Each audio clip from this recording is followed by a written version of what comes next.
So ayan, sabi ng customer is pagbalik ka daw mahirap. Mahirap bumaliktad yung tutok. Parang may tunog daw. So testing natin ngayon. Ayan, nakamasira, sinaksak na natin. So pag ikot sa kabila, mahirapan.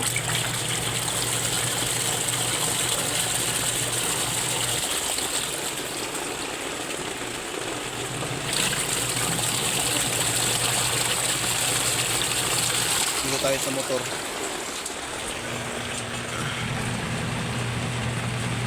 Ayan o.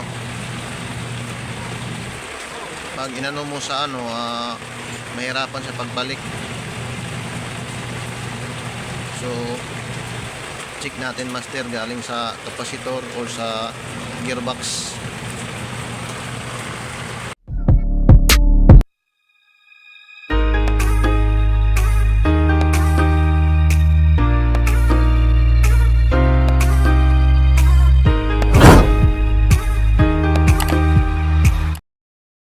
Ayan mga kawasing, na-check na natin.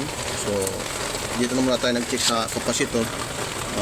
Nung binuksan natin is ayun pumutok yung capacitor. Siguro maraming karga kaya pumutok.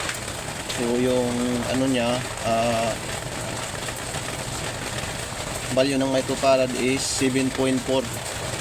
So try natin to palitan. Yun lang ang sabi ng ating customer.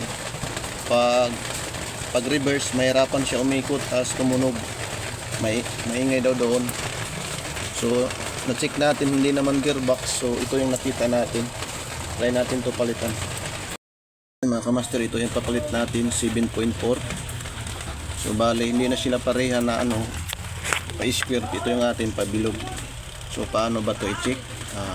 Kailangan nakasit tayo sa NF or microfarad. So i-check natin bago natin ilagay. Kasi baka sira, useless rin. Kabilaan yung wire, ilagay mo yung tester. So ayan, may nakuha tayo na 7.5. So ilagay na natin doon. Ano mo malaman na yung wire sa wash is pati sa dryer. So yung dryer, malalaman mo yung wire is itong yung may ribiti na puti. Tapos ito yung para sa wash. Kahit magkabaliktad, walang problema yan kasi non-capacitor, non-polarized. Walang positive, negative.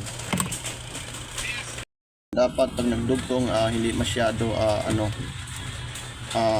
magkaganito. Kasi pag nawala yung electrical tip, pag nawala, nagdikit, putok yan. So dapat malayo lang siya. Yan. Yan, check na natin. So may nakuha tayo na 921 microfarad. So abnormal na yung capacitor, pero malakas siya umikot. Pagbalik mahirapan siya. So i-testing na natin. Saksak na mga kamaster. So palitan na natin. So ayan, pinalitan na natin. Din iwan na natin. Ayan mga kamaster, kung marinig mo sobrang lakas na hindi ito, di na siya mahirapan. Pag bumaliktad siya, di na siya mahirapan. Kasi nung una, pag bumaliktad siya, parang mag-umuugong. So, ayan mga kamaster. Yan yung video. Peace out. Mga kawasing, mga kamaster. So, ayan pala yung ating customer.